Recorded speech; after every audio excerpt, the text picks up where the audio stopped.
오징어뿐만 아니라 모든 생선이 다 올랐어요. 20%는 다 올랐습니다.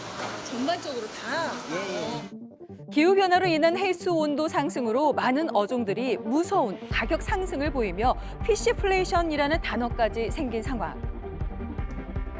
다른 먹거리와 비교해봐도 해산물 가격이 유독 급등했다는 사실을 알 수 있는데요.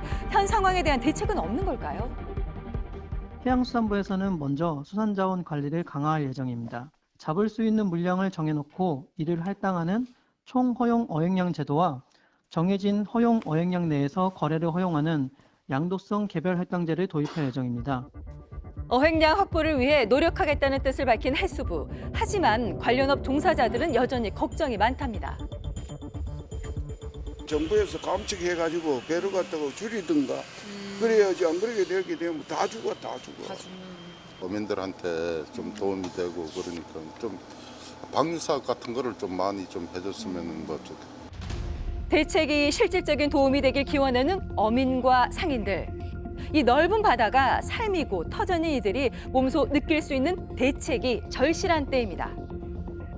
우리나라 사람들 해산물 참 좋아하잖아요. 예. 이렇게 오징어도 그렇고 해양 생물들이 우리 바다에서 떠나고 있다고 하니까 너무 걱정이 되는데 이 해양 온난화가 지금 전 세계적으로도 있지만 동해안에서 좀 특히 더 크게 눈에 띄고 있다고요? 네, 맞습니다. 전 세계적으로 온난화 현상이 있지만 네. 특히 우리나라 동해에서 유독 심각한 상황이었습니다. 예. 이 50년 정도 봤을 때요. 네. 전체적으로 해수 온도는 평균 0.5도씨 정도 상승을 했는데 우리나라 해수 온도는 1.4도씨. 그러니까 어. 2배 이상 상승을 했죠. 그러네요. 그런데 특히나 동해의 경우에는 1.9도씨나 상승을 했다는 것입니다. 네.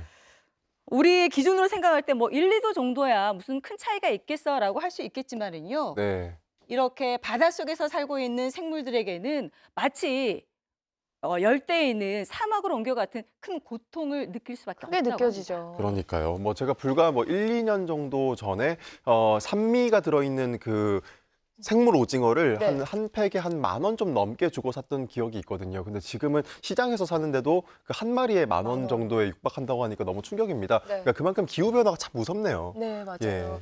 네, 그런데 또 반대로 그동안 보이지 않던 해양 생물들이 또 이례적으로 발견된다는 얘기도 있다는데 이건 뭐예요? 네, 그렇습니다. 이 뜨거운 바다를 좋아하는 어류들이 생물들이 동해 바다에 출몰을 하고 있다라는 것입니다. 예. 특히나 지난해 여름에는요, 이 동해 바다에 해파리가 나타나면서 네. 관광객들 그러니까 바다에 들어갔던 사람들이 쏘임 사고가 늘어나기도 했었고요. 네. 상어가 나타나기도 했었다고 합니다. 네. 본래 온대와 열대에 살고 있던 생물들이 더 자주 출몰하고 다양한 모습으로 나타나고 있는데 또 우리 어민들의 피해도 커지고 있는 상황이라고 합니다. 이렇게 그러니까요. 특히 해파리 같은 경우에 같이 어획이 되다 보면 어구가 상하기도 하고요. 또 상품성이 떨어지면서 한동안 어업을 할 수 없는 상황이 생긴다고 합니다.